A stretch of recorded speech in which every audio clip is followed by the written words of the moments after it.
바야흐로 시대는 속도와 자극을 숭배했다. 음원 차트는 1분 1초 단위로 뒤집혔고 가수의 목소리보다 더 화려한 영상과 댄스가 대중의 눈과 귀를 현혹했다. 바로 그 시절, 모든 상식을 거부하고 오직 숨 하나로 시대를 관통한 남자가 있었다. 그의 이름은 이찬원. 어느새 늦어름 밤바람이 선선해진 스튜디오 복도. 그곳에는 기묘하게도 낯선 파인애플 향이 감돌고 있었다. 이번 트랙엔 열대 과일같이 산뜻한 공기가 필요해. 레코딩 엔지니어의 고집으로 교체된 디퓨저의 향이었다. 그러나 그 산뜻함 뒤에 도사린 긴장감은 마치 폭풍 전의 고요함과 같았다. 향을 따라 가장 안쪽, 육중한 방음 판넬로 둘러싸인 녹음 부스. 그곳에 대한민국 가요사의 어벤져스라 불리는 3명의 거장과 1명의 청년, 이찬원이 서 있었다. 트로트의 황제 서른도, 감성의 연금술사 윤명선, 차트의 지배자 조영수. 세대도, 대표 장르도, 작법도 전혀 다른 이 세 거인이 오직 한 명의 가수를 위해 한자리에 모인 것은 역사상 전례 없는 일이었다. 각자의 스케줄은 살인적이었다. 서른도는 지방 투어, 윤명선은 뮤지컬 음악 감독 데뷔, 조영수는 차트 최상위권을 점령한 발라드 믹싱으로 눈코 뜰 새 없었다. 이찬원 본인조차 매주 2-3개의 라이브와 예능 고정으로 단 1분의 여유도 없었다. 결국 그들이 찾아낸 유일한 교집합은 모두가 잠든 새벽 2시였다. 전화기 너머 서른도는 그 시간에 목 풀리는 가수가 어디 있냐 고 호탕하게 웃었지만 약속 당일 가장 먼저 스튜디오 문을 밀고 들어온 사람 역시 그였다. 차가운 콘크리트 바닥에 맨발로 선 이찬원은 눈을 감고 있었다. 손끝은 너덜너덜해진 가사지를 만지작거렸다. 그 종이 위에는 서른도, 윤명선, 조영수라는 이름만으로도 무게가 느껴지는 세 줄의 이름이 선명했다. 그의 어깨는 단순한 긴장감을 넘어 한 시대의 무게를 짊어진 자의 비장함으로 떨리고 있었다. 첫 만남은 감탄의 연속이었다. 서른도는 악수를 건네며 말했다. 나는 요즘 젊은 가수들이 율동에 맞춰 노래만 던지는 줄 알았는데 녹음을 기다리며 가사를 곱씹는 모습이 참 보기 좋네 칭찬이었지만 그것은 동시에 시험이었다. 윤명선은 손글씨 악보를 꺼내 들었다. 히든 브리지, 7도 화성이라 적힌 부분을 가리키며 그가 말했다. 여기는 찬원씨가 늘 부르던 발성 대신 호흡을 빨아들이듯 불러줘요. 덜 울어서 더 우는 느낌. 알죠? 그것은 단순한 디렉팅이 아니었다.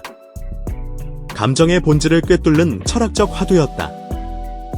조영수는 한 발짝 뒤에서 모든 것을 묵묵히 지켜볼 뿐이었다. 그의 침묵은 스튜디오의 공기를 더욱 팽팽하게 만들었다. 마침내 그가 고개를 끄덕였다. 한번 불러볼까요? 첫 테이크. 이찬원의 목소리가 하얀 스탠드 마이크를 통해 흘러나왔다. 노래가 끝나자 컨트롤룸은 눈에 보이지 않는 전류로 가득 찬 듯한 정적에 잠겼다. 모니터 스피커에서 마지막 리버브가 사라진 순간 서른도가 허공에 두 손을 모으며 외쳤다. 아이고, 파도가 뒤집히는 소리 같구먼. 그러나 윤명선은 만족하지 않았다.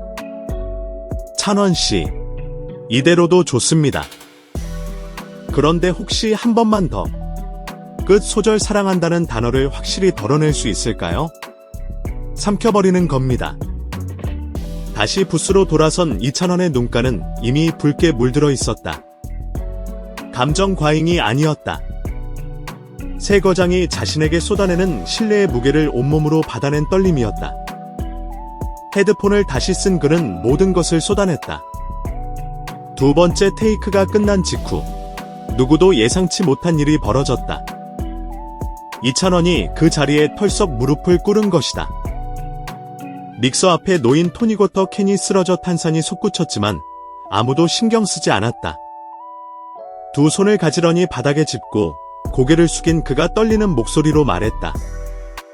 선생님들, 제가 데뷔한 뒤 이렇게 큰 선물을 받는 날이 올 줄 몰랐습니다. 이 노래는 제 목숨으로 부르겠습니다. 서른도가 다급히 그를 일으키려 했지만 이찬원의 팔에는 바위 같은 힘이 들어가 있었다.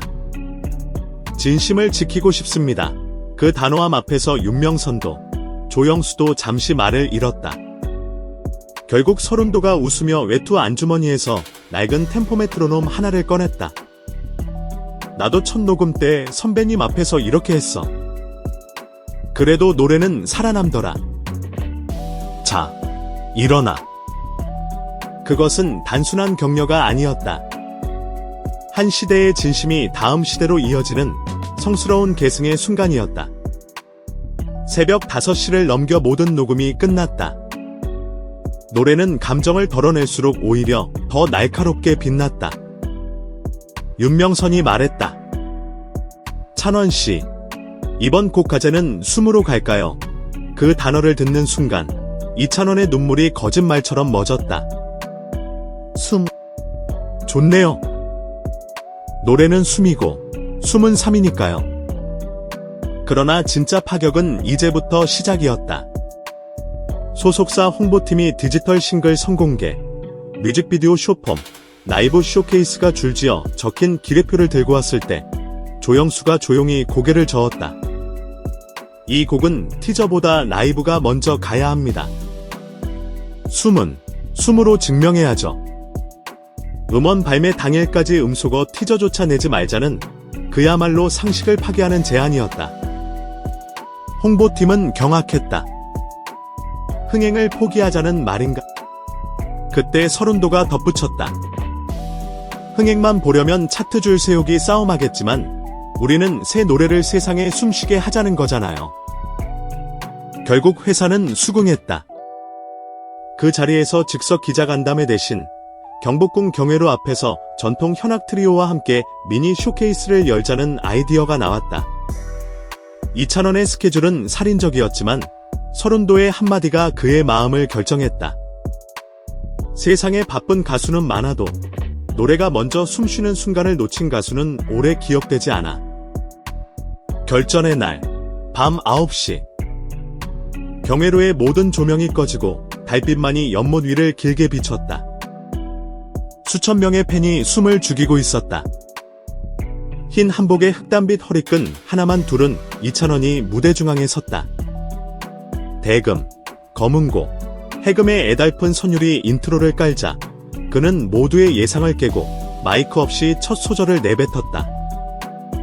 내 곁에 머물다 그리움이란 이름으로 다시 숨을 쉰다. 마이크도 스피커도 어떤 음향 장비도 없었다. 오직 사람의 폐부에서 터져나온 생생한 목소리가 고궁의 공기를 갈랐다. 세상이 멈췄다는 표현은 과장이 아니었다. 전통 현악이 만든 공기 위로 실린 그의 목소리는 고궁의 벽돌과 지붕, 물 위에 떠있던 별빛까지 끌어안으며 하나의 거대한 울림이 되었다. 4분 15초가 흐른 뒤 절정. 그는 눈을 감고 가장 조용한 숨을 토해냈다. 노래가 끝났지만 객석에서는 아무 소리도 들리지 않았다. 터져나와야 할 환호 대신 도미노처럼 번지는 거룩한 침묵이 경회로를 가득 메웠다. 팬들은 터질 듯한 감정을 주체하지 못해 어깨를 들썩일 뿐이었다. 무려 7초? 그 절대적인 침묵이 끝난 뒤에야 마치 댐이 무너지듯 우레와 같은 박수가 폭발했다. 누군가는 오열했고 누군가는 별 사진을 찍다 카메라를 떨어뜨렸다. 그날 밤 7초의 숨이라는 이름으로 퍼진 직캠 영상은 대한민국을 강타했다. 우리도 숨을 쉬자는 문구와 함께 직장인, 청소년, 유감함 커뮤니티까지 파고들며 수백만 조회수를 기록했다. 이찬원은 아무 글도 남기지 않았다. 대신 밤새 팬카페에 접속해 숨구멍처럼 살아남아 주셔서 고맙다는 팬들의 댓글에 하나하나 하트를 눌렀다. 그의 음악은 그렇게 도시의 콘크리트 빌딩 사이를 떠돌며 평범한 일상의 작은 숨구멍을 뚫어 놓았다. 조용히, 그러나 절대로 사라지지 않게. 한 남자가 온몸으로 토해낸 숨은 숨쉬기조차 버거웠던 시대의 가장 위대한 위로가 되었다.